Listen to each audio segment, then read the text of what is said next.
नमस्कार दोस्तों, स्वागत है आपका आपके अपने YouTube चैनल प्रवीण विद्यापीठ में। मैं नितिन कुमार लेकर आया हूं आप सबके लिए बेटा दूसरा प्रैक्टिस सेट। जैसा कि मैं प्रॉमिस कर चुका हूं, रोज आपको एक प्रैक्टिस सेट मिलेगा बेटा। एसएससी जीडी ये सुनहरा मौका आप छोड़ेंगे नहीं बेटा, सिलेक्शन लेना है हमारे साथ, ठीक है। तो शुरू करते हैं, आपका ज्यादा समय ना लेते हुए बेटा अपना दूसरा प्रैक्टिस सेट। और दूसरे प्रैक्टिस सेट का पहला क्वेश्चन आप सबके सामने आपकी स्क्रीन के ऊपर ये रहा, पढ़ेंगे बेटा। ए, बी और सी किसी कार्य को 18, 20 और 30 दिन में पूरा करते हैं, जहां बी और सी मिलकर काम की शुरुआत करते हैं, लेकिन 2 दिन बाद उन्हें कार्य छोड़ना पड़ता है। मैंने कल भी ये बात बताई थी बेटा, अगर कुछ बच्चे आज हमारे सामने नहीं जुड़ रहे हैं तो वो कल की वीडियो भी जरूर देखें। कल मैंने कुछ कॉन्सेप्ट सिखाए थे अलग अलग चैप्टर्स के। क्योंकि हम प्रैक्टिस सेट कर रहे हैं तो सभी चैप्टर्स का मिक्सचर होता है बेटा। ऐसा नहीं है कि इसमें सिर्फ आपको प्रॉफिट एंड लॉस या फिर टाइम एंड वर्क के ही क्वेश्चन मिलेंगे। और यही प्रैक्टिस सेट का फायदा है कि सभी चैप्टर्स आपके रिवाइज होते रहते हैं, भूलता नहीं है बच्चा कुछ भी। तो देखिए, मैंने कल क्या बताया था बेटा, एफिशिएंसी की बात की थी कि आपको एफिशिएंसी फाइंड आउट करनी पड़ेगी। तो सबसे पहले हम बात कर रहे हैं, इसको लेते हैं हम, चलिए बेटा। ए कितने दिन में कर रहा है? 18 दिन। बी कितने दिन में कर रहा है? 20 दिन। और सी कितने दिन में कर रहा है बेटा? 30 दिन। अगर मैं बात करूं टोटल वर्क की, तो इनका एलसीएम मैंने बताया था कर लेना, 18, 20 और 30। एलसीएम कितना आएगा? 180। एफिशिएंसी की बात करें तो वर्क, जब भी आप बात करते हैं एफिशिएंसी की बेटा, तो मैंने कल भी बताया था कि वर्क को आप टाइम से डिवाइड कर दो। वर्क कितना है? 180। टाइम कितना? 18 दिन। 18 दिन जब 180 काम कर रहे हो तो एक दिन में कितना करोगे बेटा? 10। और एक दिन में किया गया कार्य ही आपकी क्षमता कहलाती है, ये मैंने कल बताया था आपको। आगे बढ़ते हैं। 180 काम को 20 दिन में कर रहा है, एक दिन में कितना करेगा? 9। 180 काम को 30 दिन में कर रहा है, एक दिन में कितना करेगा? 6। ए का एक दिन में किया गया कार्य, बी का एक दिन में किया गया कार्य और सी का एक दिन में किया गया कार्य, जो इनकी क्षमताएं कहलाता है। क्वेश्चन क्या कह रहा है? बी और सी मिलकर काम शुरू करते हैं। भाई बी और सी मिलकर अगर काम शुरू करेंगे तो एक दिन में देखो कितना कर देंगे। ये 9 काम करेगा, ये 6 करेगा, एक दिन में कितना कर देगा? 15। कितने दिन तक करेंगे? 2 दिन तक करेंगे, 2 दिन बाद छोड़ देंगे। क्वेश्चन की लैंग्वेज को ध्यान से पढ़ना। 2 दिन तक करेंगे, 15 दूनी 30 काम हो जाएगा। 180 काम में से 30 काम इन्होंने 2 दिन में कर दिया, बचा कितना काम? 150। ये है आपका जिन्होंने काम छोड़ दिया, तो ये है आपका शेष काम। तो शेष काम को कौन करेगा? ए अकेला। कितने दिन में करेगा बेटा?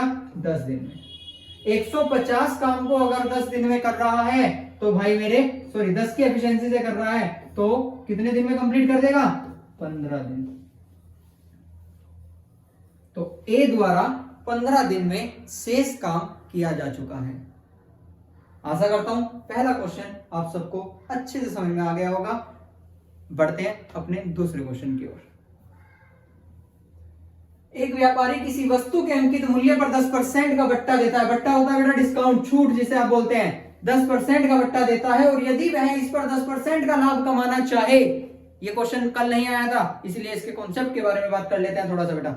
अगर मैं बात करूं सीपी, कॉस्ट प्राइस जिसे आप कहते हैं क्रय मूल्य बेटा, दूसरा होता है सेलिंग प्राइस जिसे आप कहते हैं विक्रय मूल्य, और तीसरा होता है बेटा मार्क प्राइस जिसे आप कहते हैं अंकित मूल्य। अंकित मतलब जितना किसी वस्तु पर लिखा गया है।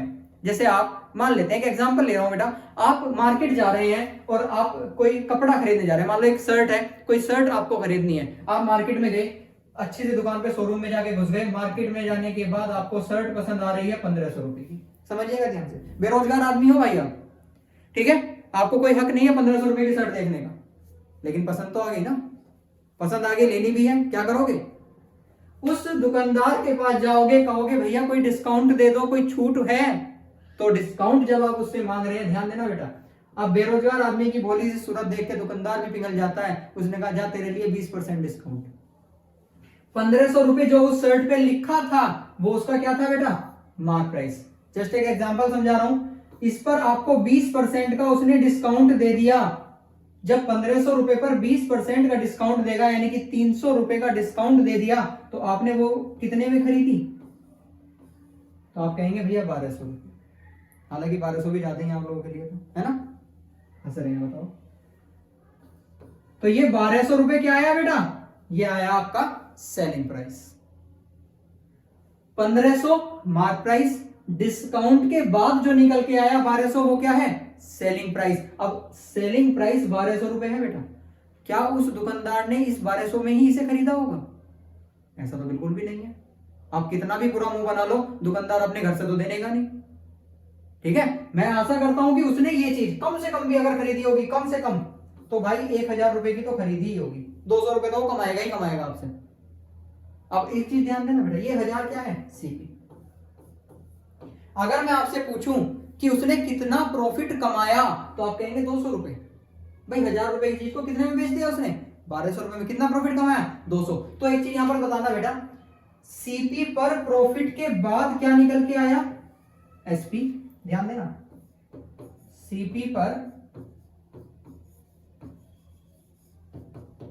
प्रॉफिट के बाद, ये पूरी लाइन इंपॉर्टेंट है, समझिएगा इसको ध्यान से, क्या निकल के आया, एसपी।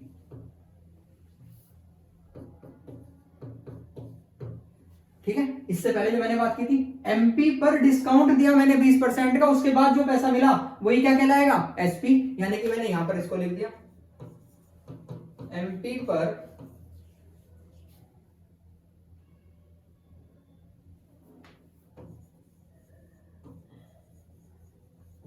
डिस्काउंट के बाद जो पैसा आया वो भी क्या कहलाएगा बेटा, आपका सेलिंग प्राइस। अब ये भी सेलिंग प्राइस है और ये भी सेलिंग प्राइस है, बीच का मैं थोड़ी देर के लिए हटा रहा हूं भाई, इसकी कोई जरूरत नहीं है मुझे, ये जस्ट एक एग्जांपल था आपका।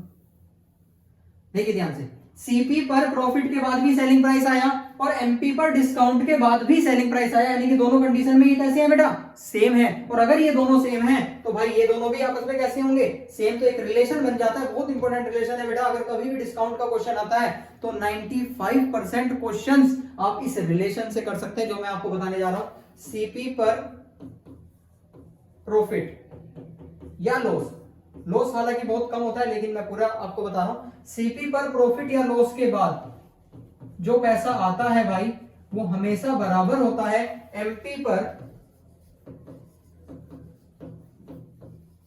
डिस्काउंट के बाद आए पैसे। यानी कि ये दोनों कैसे होते हैं, आपस में बराबर होते हैं। भाई इस रिलेशन को आप नोट डाउन कर लेना। डिस्काउंट के 95% क्वेश्चन कोई फॉर्मूला लगाने की जरूरत नहीं है, ना किसी प्रॉफिट लॉस की जरूरत है, आप इस एक रिलेशन के साथ कर सकते हैं।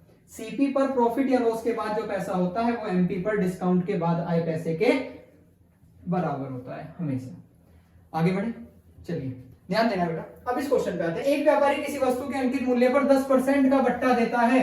अंकित मूल्य पर 10% का क्या दे रहा है, छूट। अगर किसी चीज पर 10% के बट्टे के साथ बेचूंगा तो कितने की बिकेगी, 90% की बिकेगी, नहीं बिकेगी। 10% के बट्टे के बाद एमपी पर कितना डिस्काउंट दिया बेटा, 10% का बट्टा दिया, तो बट्टे के बाद वो कितने की बिकी, 90% की। ये चीज ध्यान देना।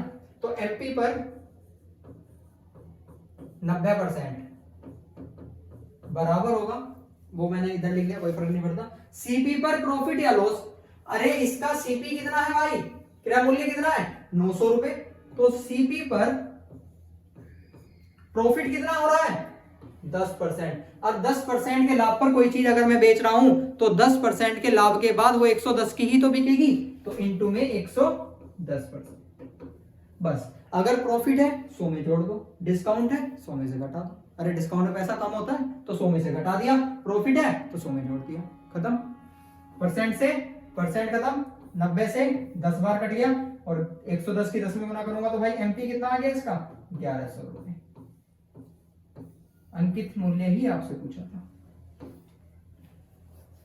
क्लियर है बात। तो इसका अंकित मूल्य क्या होगा। आशा करता हूं बेटा ये कॉन्सेप्ट आपको समझ में आया होगा, और ये रिलेशन बहुत इंपॉर्टेंट है, इसको आप नोट डाउन कर लीजिएगा। आगे बढ़ते हैं अगले क्वेश्चन की ओर। धन्यवाद। ये लीजिए अगला क्वेश्चन आपकी स्क्रीन के ऊपर। 468 विद्यार्थियों की एक कक्षा में लड़के और लड़कियों की संख्या का अनुपात 5:4 है। यदि इसमें कुछ नई लड़कियां प्रवेश ले लें तो यह अनुपात 1:1 हो जाता है। बेटा रेशियो में एक चीज आप हमेशा, मतलब रेशियो क्या, पूरे मैथ की मैं बात करूं, पूरे मैथ में आप क्वेश्चन को पढ़ लीजिएगा ध्यान से। जिस दिन आप क्वेश्चन को पढ़ना सीख गए, ये मान लीजिएगा कि 90% मैथ आपकी समझ में आ जाएगा। आपको ये पता होता है कि मुझे ये करना है क्वेश्चन में, लेकिन कैसे करना है ये नहीं पता, क्योंकि क्वेश्चन ही समझ में नहीं आता क्वेश्चन कहना क्या चाह रहा है। तो भाई क्वेश्चन को पढ़ना सबसे पहला काम है, ध्यान से पढ़ना, रीडिंग नहीं करनी, उसको ध्यान से पढ़ना कि क्वेश्चन को पढ़ के ही आपके दिमाग में आ जाए कि ये कहना चाह रहा है। अब ध्यान देना, 468 विद्यार्थी हैं जिसमें लड़के और लड़के हैं, बॉयज और गर्ल्स दोनों हैं, लड़के और लड़के, जिनका अनुपात कितना दे रखा है भाई 5:4। अब उसमें क्या हुआ, उसमें कुछ लड़कियां आ गई, कितनी आई मुझे नहीं पता, और उनके आने के बाद ये अनुपात कितना हो गया 1:1। अब मुझे एक बात बताना बेटा, जो ग्रुप है लड़के और लड़कियों का, इसमें जो बढ़ोतरी हुई वो किसमें हुई, सिर्फ लड़कियों में ही तो हुई, क्या लड़कों के साथ कुछ छेड़खानी हुई? अरे छेड़खानी तो वैसे भी नहीं होती, नहीं हुई ना। तो भाई जब लड़कों के साथ कोई बदलाव नहीं हुआ तो यहां पर लड़के कितने हैं 5, तो यहां भी लड़के कितने होने चाहिए 5। तो भाई रेशो का एक रूल है, अगर मैं यहां 5 से मल्टीप्लाई कर रहा हूं तो मुझे यहां भी 5 से मल्टीप्लाई करनी पड़ेगी। तो भाई लड़के कितने हो गए अब 5, लड़कियां भी कितनी हो गई 5 हो गई। पहले लड़कियां कितनी थी 4, लड़के कितने थे 5, अब लड़के कितने हैं 5, भाई उतने ही जितने पहले थे, लड़कों में तो कोई बदलाव नहीं हुआ ना। लड़कियां 4 से 5 हो गई, कितनी बढ़ी, इस एक की वैल्यू आपसे पूछी है कब, जब टोटल विद्यार्थी कितने दे रखे हैं बेटा 468, यानी कि 5 लड़के और 4 लड़कियां, टोटल विद्यार्थी 9 की वैल्यू 468 दे रखी है बेटा। तो 1 की वैल्यू कितनी हो जाएगी, डिवाइड कर देंगे, 9 से कटेगा, 9 पंजे 45, 1 18 और 9 दूनी 18, 52 आपका आंसर होगा। क्लियर है, बहुत ही सिंपल सा क्वेश्चन। देखिए एक सिंपल सी अप्रोच, अरे रेशो में, मिक्सचर में या आपका पार्टनरशिप में, जो भी मतलब अनुपात वाले चैप्टर हैं उनमें अगर कभी कोई एक चीज बढ़ रही है तो दूसरी को सेम कर लेना बेटा। अरे अगर बात कर रहा हूं एक के मिलाने की तो दूसरी पे तो कोई प्रभाव नहीं पड़ा ना। अरे अगर दूध, एक एग्जांपल ले रहा हूं बेटा, बहुत ही कॉमन सा एग्जांपल है, एक बाल्टी है जिसमें 15 लीटर प्योर दूध है, इसमें अभी पानी की कोई मिलावट नहीं है फिलहाल, ठीक है। अब इसमें अगर मैं बात करूं 15 लीटर दूध है, इसमें मैंने 5 लीटर पानी मिला दिया, 5 लीटर पानी मिला दिया, तो अब दूध कितना हो गया, तो आपको लग रहा होगा 20 हो गया।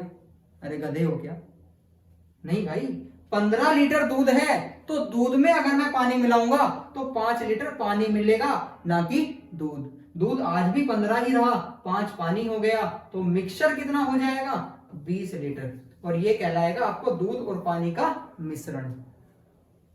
तो भाई जो चीज मिलाई जा रही है सिर्फ वही बदलेगी, पुरानी चीज पर कोई प्रभाव नहीं पड़ेगा। तो वही काम हमने अभी किया, अगर लड़कियां बढ़ रही थी तो लड़कों की संख्या में कोई प्रभाव नहीं पड़ेगा, सिर्फ लड़कियों की संख्या बदलेगी, पहले 4 थी अब 5 हो गई। आगे बढ़ते हैं। यदि किसी समचतुर्भुज का क्षेत्रफल 175 सेंटीमीटर हो और इसके एक विकर्ण की लंबाई 25 सेंटीमीटर हो तो दूसरे विकर्ण की लंबाई क्या होगी। समचतुर्भुज को बेटा इंग्लिश में बोला जाता है रोम्बस, अगर कुछ बच्चे इंग्लिश वाले हैं रोम्बस। और एरिया, एरिया दे रखा है आपको, एरिया ऑफ रोम्बस लिख लेना, जिसको ना पता हो मैं बता रहा हूं। एरिया ऑफ रोम्बस होता है बेटा 1/2 विकर्णों का गुणनफल, product of diagonals, 1/2 product of diagonal, 1/2 विकर्णों का गुणनफल। एरिया कितना दे रखा है 175, बहुत सिंपल है, फॉर्मूला बेस्ड क्वेश्चन था बेटा, ज्यादा मुश्किल नहीं है। एक प्रोडक्ट कितना दे रखा है, सॉरी एक डायगोनल कितना दे रखा है 25 सेंटीमीटर, दूसरा डायगोनल पूछा है 25 से कट जाएगा, 25 150, 25 7 175 और 7 दूनी 14, कितना आ गया दूसरा डायगोनल 14 सेंटीमीटर। सेकंड ऑप्शन कोई ज्यादा मुश्किल नहीं था, सिर्फ फॉर्मूला बेस था। फॉर्मूला अगर आपको याद है, पूरा मेंसुरेशन भाई फॉर्मूला बेस है, अगर याद है तो आप क्वेश्चन को कर सकते हैं, अदरवाइज आप इधर उधर ही देखते रह जाएंगे। आगे बढ़ते हैं, क्वेश्चन नंबर 6 यदि किसी निश्चित धनराशि पर 10% वार्षिक ब्याज की दर से 2 वर्ष के चक्रवृद्धि ब्याज और साधारण ब्याज का अंतर 42 रुपए हो तो मूलधन ज्ञात करिए। ये बहुत इंपॉर्टेंट क्वेश्चन है बेटा। अंतर, चक्रवृद्धि ब्याज, इस लाइन को पढ़िएगा, और साधारण ब्याज का अंतर, इस तरह का क्वेश्चन बहुत पूछा जाता है, आपको देखने को मिलेगा। अब यहाँ पर समय अलग अलग हो जाता है, 2 साल और कभी कभी 3 साल। जनरली क्या है भाई, जब मैं काफी टाइम से पढ़ा रहा हूं, मैं भी देखता हूं बच्चों को कि जनरली बच्चा क्या करता है, इसमें फॉर्मूला लगाता है। एक चीज समझिएगा बेटा, फॉर्मूला अगर मैं चलो 2 साल की बात करूं तो ज्यादातर बच्चों को पता होगा पी आर अपॉन 100 का स्क्वायर, ये होता है 2 साल के चक्रवर्ती ब्याज और साधारण ब्याज का अंतर, डिफरेंस बराबर पी आर अपॉन 100 का स्क्वायर। यहाँ पी प्रिंसिपल होता है, आर रेट होता है, डी फॉर डिफरेंस, ठीक है। लेकिन अगर मैं 3 साल की बात करूं तो भाई वो फॉर्मूला इतना बड़ा है कि आज तक मुझे याद नहीं हुआ, तुम्हें तो क्या होगा, ठीक है। तो भाई बिना फॉर्मूले के हम बात कर रहे हैं, समझिएगा। एक बहुत ही प्यारी सी अप्रोच कल मैंने ट्री मेथड आपको सिखाया था, उसी के ऊपर आते हैं। जब भी भाई सिंपल इंटरेस्ट की बात नहीं कर रहा, कंपाउंड इंटरेस्ट की बात कर रहा हूं, जब भी आपको धनराशि नहीं दे रखी होगी, जैसे यहां पर क्या रखा है, किसी निश्चित धनराशि पर, यानी कि एक सर्टेन प्रिंसिपल है बेटा, आपको दे नहीं रखा कितना है, उस कंडीशन में आपको सिर्फ और सिर्फ रेट को पकड़ना है। 10% की फ्रिक्शन वैल्यू बनानी है, और अगर समय 2 साल है तो स्क्वायर कर देना, 3 साल है क्यूब कर देना, 4 साल है 4 कर देना, ठीक है। यानी कि समय को पावर बना देना। अब 10 का स्क्वायर अगर करता हूं तो भाई कितना मिलता है, 100 रुपए, और इसको मूलधन मानते हुए अपने पूरे क्वेश्चन को आप 2 साल का चक्रवर्ती ब्याज निकाल लेंगे, जैसे कल बताया था ट्री मेथड से। 100 रुपए पर 2 साल का चक्रवर्ती ब्याज मुझे निकालना है, अंतर अपने आप आ जाएगा। 100 रुपए पर 10% से अगर मैं पहले साल की बात करूं तो 10 2 साल का साधारण ब्याज होगा, और ये 10 रुपए अगले साल ब्याज देगा तो ये चक्रवर्ती बन जाएगा। तो अगर मैं पूरे चक्रवर्ती की बात करूं तो 10 10 20 और 21 रुपए क्या है, सीआई। समझिएगा बेटा इस चीज को ध्यान से, बहुत ही ध्यान से। जिस टाइम मैं पढ़ा रहा हूं बेटा, फोकस आपका उस टाइम बिल्कुल बोर्ड पे होना चाहिए, ठीक है। एक एक चीज बहुत इंपॉर्टेंट है, छूट गई नुकसान आपका होगा, मेरा कुछ नहीं। अगर मैं बात करूं सिंपल इंटरेस्ट की तो 10 और 10 ये क्या है, ये आपका एसआई है 2 साल का। अगर मैं 10 और 10 20 और 21 में से ये 10 और 10 20 को घटा दूंगा तो भाई मेरे को क्या बचेगा, तो भाई जो नीचे बच जाता है यही कहलाता है आपका डिफरेंस। इस एक की वैल्यू कितनी दे रखी है भाई, 42 रुपए। क्या पूछा है, तो वह धनराशि क्या होगी, प्रिंसिपल कितना माना था, 100 की वैल्यू कितनी आ गई बेटा, 4200 रुपए। कितनी आ गई, 4200 रुपए। बहुत ही सिंपल। हमेशा ये बेटा अप्रोच रहनी चाहिए आपकी, जब भी आप सीआई कर रहे हो और आपको प्रिंसिपल ना दे रखा हो, सिर्फ रेट दे रखा हो। अगर ये अप्रोच रहेगी, मैं कह रहा हूं कितना भी अच्छा क्वेश्चन आ जाए आप गलत नहीं करेंगे, ठीक है। आगे बढ़ते हैं। अगर किसी बच्चे को किसी भी तरह का कोई डाउट बेटा आए तो प्लीज मुझे कमेंट कर देना। कल एक बच्चे ने एक वीडियो पे कमेंट कर रखा था, मैं उस पर भी डिस्कस करूंगा थोड़ा सा लास्ट में, ठीक है। कि प्रॉफिट एंड लॉस वाला क्वेश्चन था, वो 8 से 90 रुपए की बात की थी, उसने कहा था अगर इसकी जगह 900 हो जाए तो कैसे करेंगे, तो बात करेंगे बेटा अभी, कोई दिक्कत नहीं, आगे बढ़ते हैं। फिलहाल एक व्यक्ति किसी वस्तु को एक निश्चित धनराशि पर बेचकर 20% का लाभ कमाता है, परंतु ये ध्यान से सुनिएगा बेटा, इस लाइन से आगे ध्यान से सुनिएगा, परंतु यदि वह इससे दुगनी धनराशि पर बेचे तो पहले विक्रय मूल्य पर, यदि वह इससे दुगनी राशि पर बेचे तो पहले विक्रय मूल्य पर, पहले विक्रय मूल्य पर लाभ प्रतिशत क्या होगा, तो समझेंगे इस चीज को। भाई कोई व्यक्ति है किसी वस्तु को निश्चित धनराशि पर बेच रहा है, 20% का क्या कमा रहा है, लाभ। 20% का मतलब क्या है, फ्रैक्शन वैल्यू बनानी सभी बच्चे जानते हैं, नहीं पता है तो मैं बताता हूं। परसेंटेज हटेगा, अपॉन में 100 आएगा, 20 पंजे 100, 1/5। इसका मतलब होता है कि भाई 5 रुपए की अगर कोई चीज है, सुनिएगा ध्यान से, 5 रुपए की अगर कोई चीज है तो उस पर आप कितना प्रॉफिट ले रहे हैं, 1 का। अरे कितना प्रॉफिट ले रहे हैं, 1 का। तो एसपी कितना हो गया आपका, 6। कितना हो गया बेटा एसपी, 6। अब ध्यान देना बेटा, अगर 5 पे 1 का प्रॉफिट लूंगा तो 6 की बिकेगी वो चीज। आगे कह रहा है, परंतु यदि इससे दुगनी धनराशि पर बेचा जाए तो पहले विक्रय मूल्य पर लाभ ज्ञात करना है बेटा। पहले कोई चीज कितने की थी, 5 की, अब वो चीज कितने की है, मतलब दुगनी करनी है ना इसको, तो कितने की है, 10 की। अब क्वेश्चन क्या कह रहा है कि भाई मुझे क्या करना है, इसका 6 रुपए पर लाभ निकालना है, पहले विक्रय मूल्य पर लाभ प्रतिशत ज्ञात करना है बेटा। तो पहला विक्रय मूल्य कितना था, 6। कितने की खरीदी थी या कितने की बेच रहा है, क्योंकि दुगने पर बेचना है, तो कितने की बेच रहा है, 10 की। कितने का लाभ, 4 का। कितने पर, 6 पर, गुना में। तो तो 2/3 कहूं या 200/3% कहूं तो भाई ये कितना आ जाएगा 66.67%। कितने की बिकेगी बेटा 66.67% के लाभ पर बिकेगी। क्लियर है? चलिए आगे बढ़ते हैं। बस क्वेश्चन की लैंग्वेज है बेटा। उसने कहा कि उससे दुगनी धनराशि पर बेचे तो विक्रय मूल्य पर लाभ प्रतिशत क्या होगा, यानी कि जो प्रॉफिट परसेंट निकालना है वो किस पर निकालना है बेटा, इस पर एसपी पर, पहले वाले एसपी पर।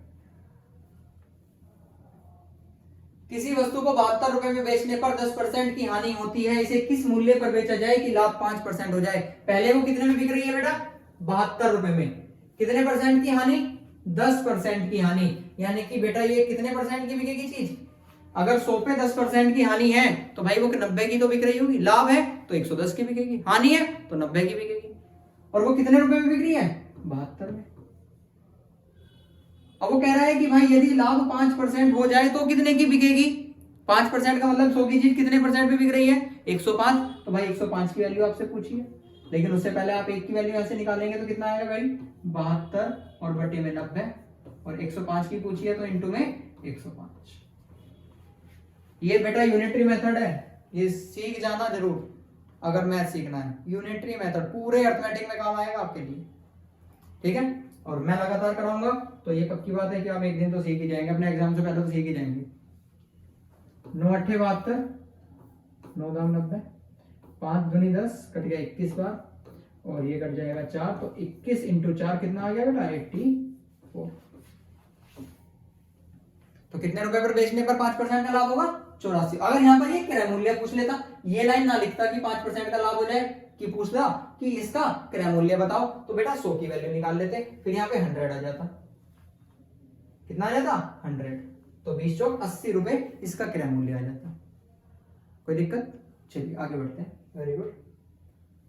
क्रिकेट के किसी बल्लेबाज की 10 पारियों का कोई औसत था, 11वीं पारी में वह 105 रन बनाता है। देखिए कल भी आया था बेटा इस तरह का क्वेश्चन, मैं उम्मीद करता हूं कि आप वीडियो पॉज करके पहले खुद आंसर देंगे, ठीक है, फिर सिर्फ और सिर्फ मैच करने के लिए आप वीडियो को खोलेंगे, अपना आंसर मैच करेंगे। सेम क्वेश्चन आया था, पहले खुद ट्राई करिए, वीडियो को पॉज कर लीजिएगा, मैं तो कर रहा हूं। क्रिकेट के किसी बल्लेबाज की 10 पारियों का कोई औसत था, 11वीं पारी में वह 105 रन बनाता है। कि भाई 10 बंदे बैठे हैं, कुछ रुपए लेके बैठे हैं, 11वां बंदा आया 105 रुपए लाया, और उसके लाने से बाकी सब पे 2-2 रन बढ़ गए, यानी कि बाकी सबको उसने 2-2 रुपए बांट दिए होंगे। अरे बाकी सबको कितनों को, 10 बंदे जो पहले यहां पर मौजूद थे को 2-2 रुपए अगर मैं बांटूंगा तो कितना बांट दूंगा भाई 20। कितना लेके आया, अरे वो 105 ही तो लाया था, जिसमें से उसने 20 तो बांट दिए, तो उसके पास बचे कितने होंगे भाई 85। अब जितने उसके पास बचे बाकी सबके पास भी क्या होगा उतना ही तो होगा। तो अब उसका औसत क्या है ये आपसे पूछा था, तो आंसर विल बी 85। जिन बच्चों को इसका कॉन्सेप्ट समझना है बेटा वो कल की वीडियो एक बार देख लीजिएगा, मैंने कल प्रॉपर्ली समझाया था, बेसिक तरीका इसका इस क्वेश्चन का सेम है, ठीक है। तो आगे बढ़ते हैं बाकी। चलिए बेटा देखिए अगला क्वेश्चन, 11, 9, 18, 35, 42, 26, 4, 9 और 31 का परसार क्या होगा बेटा। बहुत ही सिंपल सा क्वेश्चन है लेकिन आता बहुत है। इसमें परसार, परिसर और इंग्लिश वालों के लिए होता है रेंज। मोस्ट इंपोर्टेंट है बेटा, रेंज पूछता है रेंज कितनी है, और रेंज का मतलब क्या होता है, सबसे छोटे से सबसे बड़े तक जा रहे हैं, तो वही तो मेरी रेंज है, कहां से कहां तक गया मैं, यानी कि यहां से लेकर सबसे आगे तक जाना ही तो रेंज है। यानी कि सबसे बड़े में से, बहुत सिंपल है बेटा, सबसे बड़े में से कितने में से 42 में से सबसे छोटा माइनस कर दो, that will be the range. कितना 38। तो भाई सबसे बड़ा हाईएस्ट और लोवेस्ट का डिफरेंस ही क्या कहलाता है, प्रसार कहूं, परिसर कहूं, रेंज कहूं, कुछ भी कहूं, ठीक है बेटा। आगे बढ़ते हैं।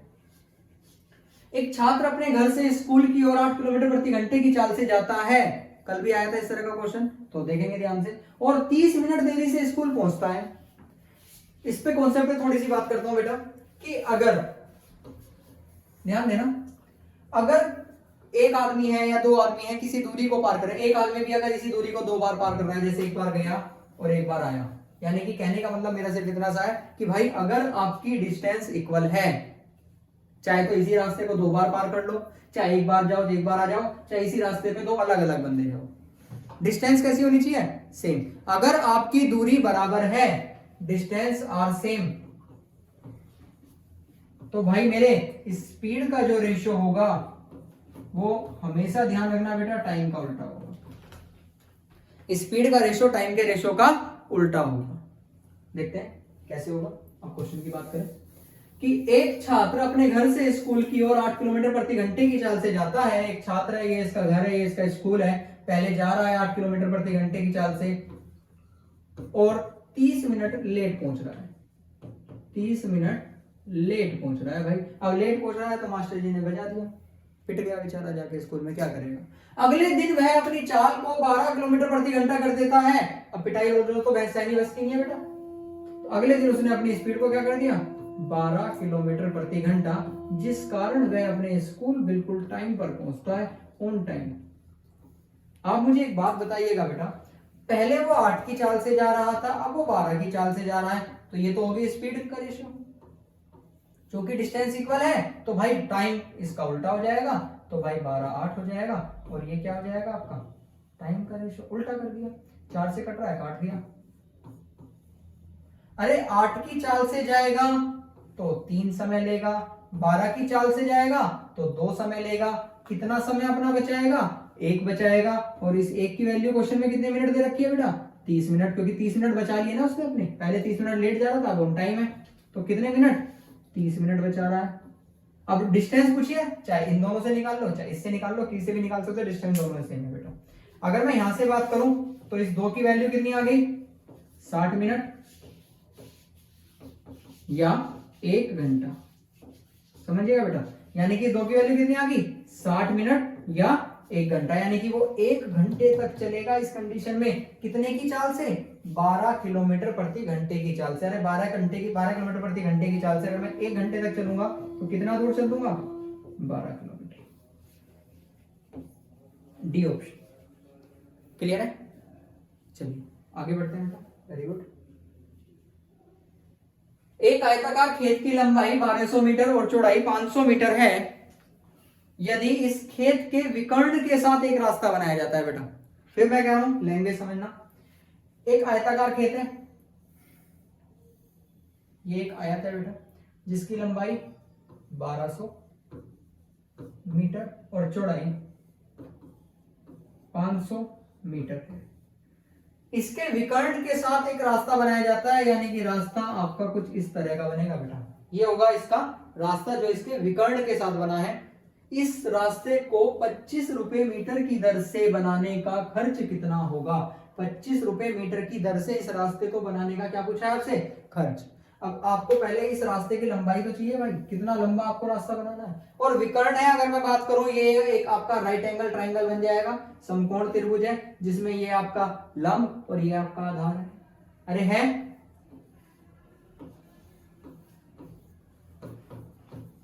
तो भाई पाइथागोरस थ्योरम ये कहती है कि अगर मुझे विकर्ण निकालना है तो अंडर रूट ऑफ आधार का स्क्वायर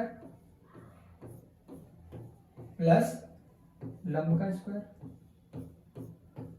अब ये तो 100 है भाई, 2 जीरो लग रही है, स्क्वायर करूंगा, 4 जीरो अपने आप लगा देना। 12 का स्क्वायर आप सभी जानते हैं 144 होता है और 5 का स्क्वायर बेटा 25 होता है, तो ये आपका 169 हो जाएगा। यानी कि कितने का स्क्वायर, 13 का। तो 13 के आगे 2 जीरो लगा देना, मैंने अभी बताया था। यानी कि उस रास्ते की लंबाई कितनी होगी बेटा, 1300 मीटर। यानी कि 1300 मीटर लंबा रास्ता है और 1 मीटर का खर्चा कितना है, 25 रुपए। तो 1300 मीटर का खर्चा कितना हो जाएगा, अरे 25 इंटू 1300, खत्म। 25 से 75, 7, 25 से कम 25 और 7, 32,500।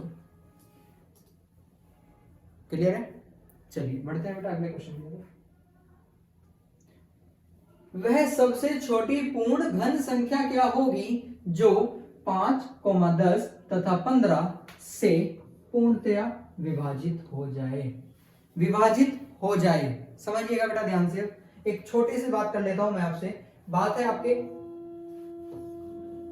एलसीएम और एचसीएफ की। बचपन से आप पढ़ते आ रहे हैं, पैदा होते ही सबसे पहले एलसीएम एचसीएफ ही सीखा था बच्चे ने, है ना। हाँ, वेरी गुड। अब एलसीएम की अगर मैं बात करूं तो भाई एलसीएम क्या है, एलसीएम होता है आपका लीस्ट। ये मोस्ट इंपोर्टेंट टॉपिक है बेटा जो मैं आपको भी बताने जा रहा हूं। कॉमन और एम फॉर मल्टीपल। आधे बच्चे तो इसे फैक्टर ही बोल देते हैं, लीस्ट कॉमन फैक्टर। फ्लो है ना, फ्लो बन जाता है बच्चे का, क्या करें। एच से हाईएस्ट,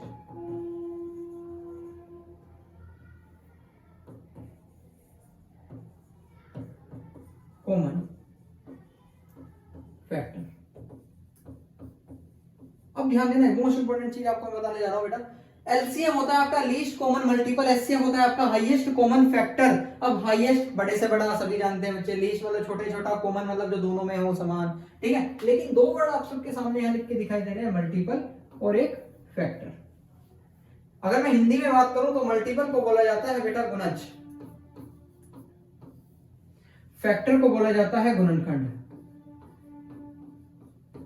देखिए अगर आप एलसीएम और एचसीएम में डिफरेंस जानना चाहते हैं तो भाई आपको मल्टीपल और फैक्टर में डिफरेंस जानना बहुत जरूरी है। मैं गारंटी दे रहा हूं आधे ज्यादा जनता को ये पता ही नहीं है कि फैक्टर और मल्टीपल में डिफरेंस क्या है भाई। गुणज और गुणनखंड होते क्या है, बस एलसीएम एचसीएम पढ़ लिया, रट लिया, सब काम कर लिए, यहाँ तक आगे इतने बड़े हो गए, लेकिन इनका डिफरेंस नहीं पता, इनके बारे में नहीं पता होता क्या है ये। कोई नहीं, हम बनाएंगे जीरो से जीरो। देखो जरा, मल्टीपल जिसे आप गुणज कहते हैं और फैक्टर जिसे आप गुणनखंड कहते हैं बेटा। गुणनखंड जैसे मान लो मैंने एक नंबर लिखा 12, समझिएगा ध्यान से, यानी कि बच्चों से पूछा गुणनखंड क्या होंगे तो वो क्या कर देता है, तो जी इसके आप ऐसे कर लो, ये कर लो, ये कर लो, 2 से कट गया 6 बार, 2 से फिर 3 से काट लो, या 2 से काट लो 3 बार और फिर 3 से काट लो, ये इसके गुणनखंड हो गए जी, 2 गुना 3 गुना 3। अरे भाई ये गुणनखंड नहीं होते। सबसे पहली बात तो ये कहलाते हैं आपके प्राइम फैक्टर्स, अभाज्य गुणनखंड, और इस विधि को कहते हैं अभाज्य गुणनखंड विधि, प्राइम फैक्टराइजेशन मेथड, ठीक है। एक्चुअल में गुणनखंड क्या है, एक्चुअल में अगर मैं फैक्टर की बात करूं तो भाई 12 के वे सभी नंबर जो 12 को पूरी तरह डिवाइड कर दें फैक्टर कहलाते हैं। 1 2 3 4 6 और 12 ये वे नंबर्स हैं बेटा जो इस 12 को पूरी तरह से विभाजित करेंगे, 12 को काटेंगे, ठीक है। यानी कि ऐसी संख्याएं जो दी हुई संख्या को विभाजित कर दे गुणनखंड कहलाती हैं। क्या कहलाती हैं, फैक्टर। ऐसे नंबर जो गिवन नंबर को डिवाइड कर दें क्या कहलाते हैं, फैक्टर कहलाते हैं। और मल्टीपल की अगर मैं बात करूं भाई, 12 के मल्टीपल क्या होंगे, यानी कि ये नंबर्स जो 12 से पूरी तरह विभाजित हो जाए, यानी कि 12 का मल्टीप्लाई करते चले जाओ, इनफाइनाइट तक जाएगा। 12 24 36 48 60 ये सब वे नंबर हैं जिनको 12 काटेगा, यानी कि ऐसी संख्याएं जो 12 से कट जाएं क्या कहलाती हैं, मल्टीपल कहलाती है। बहुत सिंपल सा डिफरेंस है, मैं आपको एक देसी भाषा में सिखाऊं। आप मान लो आपकी किसी से लड़ाई हो जाती है तो भाई कंडीशन दो ही बनेगी, या तो आप किसी को मारोगे या किसी से मारोगे। अरे किसी को पीटोगे या किसी से पिटोगे, यही तो कंडीशन है। सिर्फ को और से का ही अंतर है बेटा, और अगर देखा जाए तो ये अंतर बहुत बड़ा है। किसी को पीट देना और किसी से पिट जाना, वही अंतर यहाँ है। अगर मैं बात करूं किसी को काट देना गुणनखंड, किसी से कट जाना गुणज मल्टीप्लाई। तो जहां भी क्वेश्चन में आपको इस तरह का वर्ड यूज होगा, यानी कि के या किसी को काट देना, मतलब को कह लो के कह लो, बात एक ही है, या किसी से कट जाना। बात समझ में आ गई, कोई दिक्कत। अब क्वेश्चन क्या कह रहा है बेटा यहाँ पर, समझिएगा ध्यान से। वह सबसे छोटी पूर्ण धन संख्या क्या होगी जो 5 10 15 से विभाजित हो। अरे भाई 12 24 36 किससे विभाजित है, 12 से, यानी कि क्या है इनके मल्टीपल्स। यानी कि क्या पूछा है इसका, मल्टीपल मतलब एलसीएम। तो भाई अगर कभी भी इस तरह की बात होगी कि से पूर्णतया विभाजित हो तो आप हमेशा मल्टीपल या फिर एलसीएम की बात करेंगे, और अगर कहता को विभाजित कर दे तो एचसीएफ यानी कि फैक्टर की बात कर रहा है। दोनों का डिफरेंस समझ में आया बेटा, को और से समझ में आया। दी हुई संख्या को काट देना और दी हुई संख्या से कट जाना। देखो दी हुई संख्या से कट गए ना सारे, 12 से कट रहा है, ये भी 12 से कट रहा है, ये भी 12 से कट रहा है, ये भी 12 से कट रहा है, तो ये सब 12 से कट रहे हैं, से कट गए, यानी कि मल्टीपल है ये, से पूर्णतः विभाजित हो जाए। और ये एक भी 12 को काट रहा है, 2 भी 12 को काट रहा है, 3 भी 12 को काट रहा है, 4 भी 12 को काट रहा है, यानी कि ये 12 को काट रहे हैं, को काट दें तो ये सब क्या कहलाएंगे, इसके फैक्टर्स। तो क्वेश्चन पे आते हैं बेटा। अब छोटे छोटा है, कॉमन तो पता ही है दोनों में होना चाहिए, 2 या 2 नंबर्स का ही आप एलसीएम या एचसीएफ ले सकते हैं, क्योंकि तभी आप कॉमन फाइंड आउट करेंगे, अकेले नंबर में कुछ भी कॉमन नहीं होता। 5 10 और 15 कि अगर मैं एलसीएम की बात करूं तो भाई मैंने कल भी बताया था जो कॉमन है वो ले लेंगे बाहर, 1 बचा, 2 बचा और 3 बचा, 3 दूनी 6 पंजे 30, इनका क्या आ जाएगा एलसीएम। अब ये 30 वो सबसे छोटी संख्या है जो 5, 10 और 15 से विभाजित होगी। अगर कहता सिर्फ विभाजित है तो 30 आंसर आ जाता, लेकिन इसने यहां पर एक वर्ड और लिख दिया बेटा, पूर्ण घन यानी कि परफेक्ट क्यूब।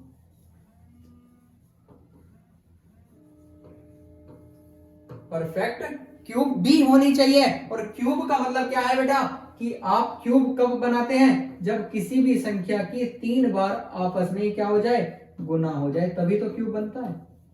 अरे 30 वह संख्या है जो 5, 10, 15 से विभाजित होगी। अगर मैं इसमें 2 से भी गुना करूंगा तो ये भी इससे विभाजित होगी, 3 से करूंगा तो भी होगी, 5 से करूंगा तो भी होगी, किसी भी नंबर से गुना करूंगा तो वो इनसे विभाजित तो होगी होगी। तो बेसिकली मुझे ये जानना है कि मैं इसमें किससे गुना करूं कि ये पूर्ण घन बन जाए। तो उसको बनाने के लिए सबसे पहले मैं इसके प्राइम फैक्टर्स कर लेता हूं बेटा। 2 से काटा 15 बार, 3 से काटा 5 बार और 5 से काटा 1 बार, यानी कि 2 गुना में 3 गुना में 5, तो ये ऑलरेडी है। परफेक्ट क्यूब बनाने के लिए मुझे 3-3 के पेयर बनाने पड़ेंगे, यानी कि 2 को भी 3 बार लिखना पड़ेगा, 3 को भी 3 बार लिखना पड़ेगा और 5 को भी 3 बार लिखना पड़ेगा।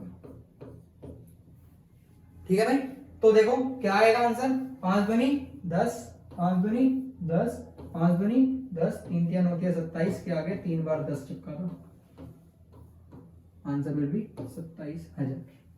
क्लियर है बात, कोई दिक्कत?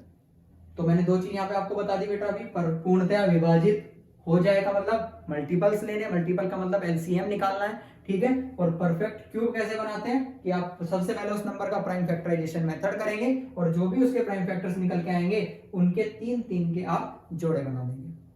क्लियर है? चलिए बेटा आगे बढ़ते हैं।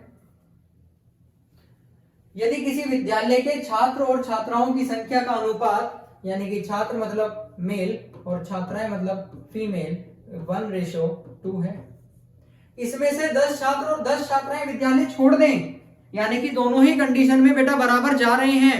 अब बेसिक तरीका क्या कहता है, बच्चे का दिमाग एकदम क्या करेगा कि भाई मेल कितने हैं x और फीमेल कितनी है 2x है, इसमें से भी 10 चले गई और इसमें से भी 10 चले गई, तो जो अनुपात बना वो कितना बन जाता है 2:5। अरे अनुपात कितना बन जाता है 2:5।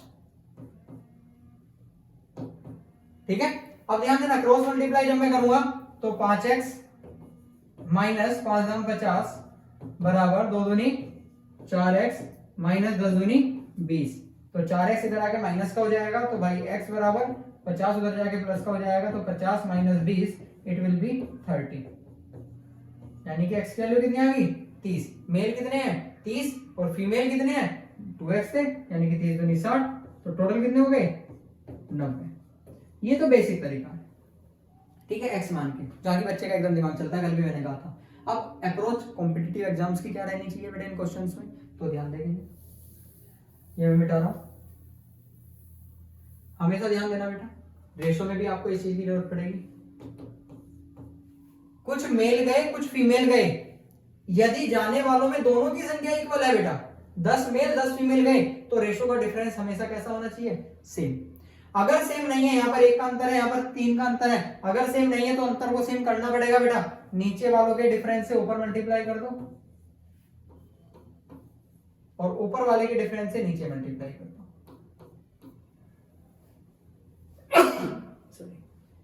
तो 3 एकम 3, 3 दूनी 6, 2 एकम 2, 5 एकम 5।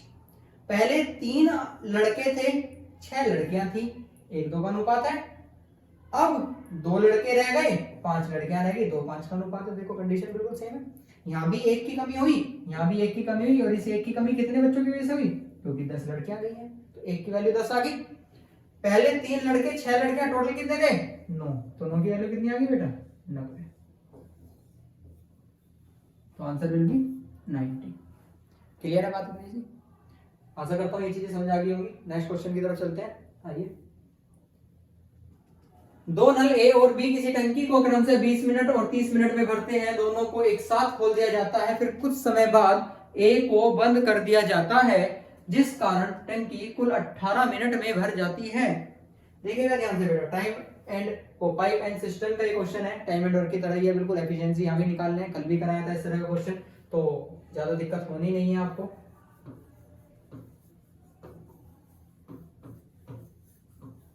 प्रोमिस है बेटा 20 में से 20 क्वेश्चंस आपके एसएससी जीडी के सही होंगे मेरी क्लास में, ठीक है जी। एक भी क्वेश्चन गलत नहीं चाहिए मुझे एग्जाम के अंदर, इतनी प्रैक्टिस करा दूंगा इन 3 महीनों के अंदर आपको। एलसीएम कितना 60, 3 और 2, एफिशिएंसी आ गई, ये सब बताने की जरूरत नहीं है बेटा, कल हमने भी करा था, आज भी कर लिया, इससे पहले भी एक क्वेश्चन करा है, ठीक है। तो ध्यान देना, अब क्वेश्चन क्या कह रहा है, अब मेन चीज आती है कि आपको उससे आगे क्या लिखा है उसको बारे में समझना पड़ना। दोनों को एक साथ खोल दिया जाता है, दोनों खुल रहे हैं, ठीक है बेटा, कुछ समय बाद एक को बंद कर दिया गया, भाई कितने समय तक, यही तो पूछा है, ठीक है, कितने समय तक दोनों खुले पता ही नहीं, लेकिन क्वेश्चन क्या कह रहा है, कुछ समय बाद ए को बंद कर दिया गया। यार ए कुछ समय के लिए खुला है फिर बंद हो जाएगा, लेकिन दोनों को एक साथ खोल दिया जाता है।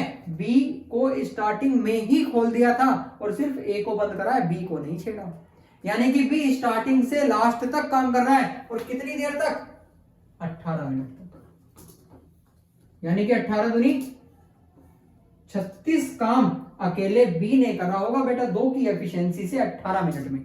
18 मिनट में 2 की एफिशिएंसी से 18 दूनी कितना काम कर दिया, 36, बचा कितना 60 में से 36 अकेले बी ने करा, तो 24 को किसने करा होगा, ए ने करा होगा, कितने की एफिशिएंसी से, 3 की एफिशिएंसी से, यानी कितने मिनट तक काम करा होगा इन्हें, 8 मिनट तक ए ने काम करा होगा, उसके बाद वह चला गया होगा या बंद कर दिया गया होगा। क्लियर है बात, कोई डाउट बेटा किसी भी तरह का? तो आज ये क्वेश्चन थे बेटा आपकी सेशन में, जिनकी प्रैक्टिस मैंने कराई, उम्मीद करता हूं सभी क्वेश्चंस आपको बहुत ही अच्छे से समझ आ गए होंगे। किसी भी क्वेश्चन में किसी बच्चे को किसी भी तरह का कोई डाउट हो तो वो मुझे कमेंट करके बता सकता है बेटा। मैं एक लास्ट क्वेश्चन की बात कर रहे थे हम, ठीक है, कि कल एक बच्चे ने पूछा था,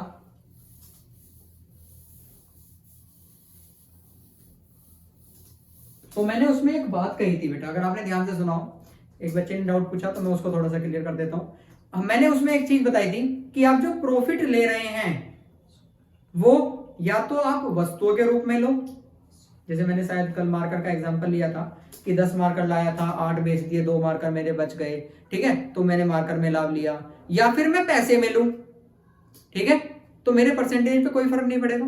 अब क्वेश्चन कुछ इस तरह का था, वो एग्जैक्ट तो मेरे याद नहीं, लेकिन मैं उसके जैसे डिजिट ले लेना हूं, कोई दिक्कत नहीं है, कि मान लेते हैं हम 50 रुपए में मैं 6 चीज खरीद के लाया और 50 रुपए में मैंने 5 चीजें बेच दी। मैं सिर्फ एग्जांपल ले रहा हूं बेटा, वहां कल कुछ ऐसी डिजिट थी, मेरे याद नहीं है क्या थी, लेकिन मैं फिलहाल कोई एग्जांपल ले रहा हूं। 50 रुपए में 6 चीज खरीद के लाया और 50 रुपए में मैंने 5 चीज बेच दी, तो एक चीज का लाभ हुआ मुझे, कितने का लाभ हुआ, 1 का। किस पर हुआ, तो मैंने बताया था लाभ छोटी वैल्यू पर, इंटू में 120%। लेकिन उस बच्चे का कमेंट था कि भैया अगर ये सेम ना हो, ये अलग अलग हो, ठीक है, तो क्या होगा, ध्यान देंगे, कोई दिक्कत नहीं भाई, अलग ले लेते हैं। मैंने मान लिया 50 ना होके ना, और यहाँ पर कुछ और ले लेते हैं, कुछ भी क्या लेते हैं, 40 ले लेते हैं। प्रॉफिट या लॉस जो भी हो सकता है, देखो मैं कह नहीं सकता कि प्रॉफिट ही होगा, लॉस भी हो सकता है, क्योंकि डिजिट को हमने चेंज कर दिया फिलहाल, लेकिन समझेंगे सिर्फ अप्रोच। 50 रुपए थे मेरे पास, मैं 6 चीज खरीद के लाया, 40 रुपए की मैंने 5 बेच दी, तो भाई अगर मैं लाभ या हानि देखना चाहता हूं तो जितनी चीजें मैंने यहां पर खरीदी हैं उतनी ही तो बेचूंगा, यानी कि उस कंडीशन में या तो मैं वस्तुओं की बराबर कर लूं, या जितने पैसे की खरीदी है उतने पैसे की बेचूंगा। अगर वस्तुएं मेरे पास बची तो लाभ, मुझे अपने जेब से देना पड़ा तो हानि, सिंपल सी बात है। तो या तो इसको इक्वल कर लूं या इसको इक्वल कर लूं, यानी कि उस कंडीशन में आपको एक को इक्वल करना ही है, वहां पे ऑलरेडी इक्वल था इसलिए हमने चेंज नहीं किया था। इक्वल नहीं है तो इक्वल कर लेंगे बेटा, या तो मैं इसको इक्वल करूं, यानी कि ऊपर 5 से गुना कर दी और नीचे 6 से कर दी।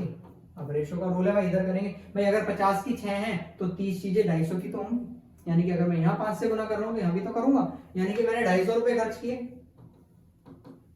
और कितनी वस्तु लेके आ गया, 30। जब मैं बेचने निकला तो मैंने कितने रुपए की बेची, 240 की, कितनी बेच दी, 30। अरे 250 रुपए खर्च करे थे, 240 ही कमाए, हानि हो गई कितने की, 10 की, और मैंने बताया था हानि बड़ी वैल्यू पर होगी, और इनटू में 100, तो 0 से 0 25 4 टाइम्स कटेगा, यानी कि 4% का क्या हो गया बेटा, लॉस। इस कंडीशन में अगर ये इक्वल नहीं होते तो आपको इक्वल करना पड़ता। अब मैं एक बार इसको इक्वल करके एक बार इसको इक्वल करके भी दिखा देता हूँ। वस्तु पे भी हानि ले लेते हैं, कोई दिक्कत नहीं, सीखने के लिए बैठे हैं, सीखो, हमें भी कोई जल्दी नहीं है, हमें भी कहीं नहीं जाना।